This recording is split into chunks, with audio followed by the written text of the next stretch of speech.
یه چیزی که توی ادکلون خیلی مهمه، به نظر من شیشه خوب برای یه ادکلون نصف ماجراست. حسی که از گرفتن این شیشه تو دستت میگیری واقعا حس لذت بخشیه.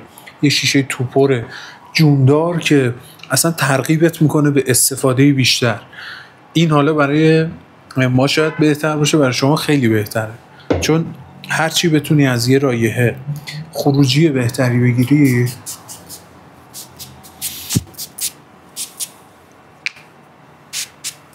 لذت بیشتری هم میبری. واقعا جذاب این رایحه‌اش که فوق‌العاده است. خیلی وقت بود یه تم بوی چوبی دریایی و مرطوب مثل این ندیده بودم و این استروواگانزا هم که اسم خیلی سختی داره ولی رایحه‌اش به همین جذابیتیه که اسمش داره.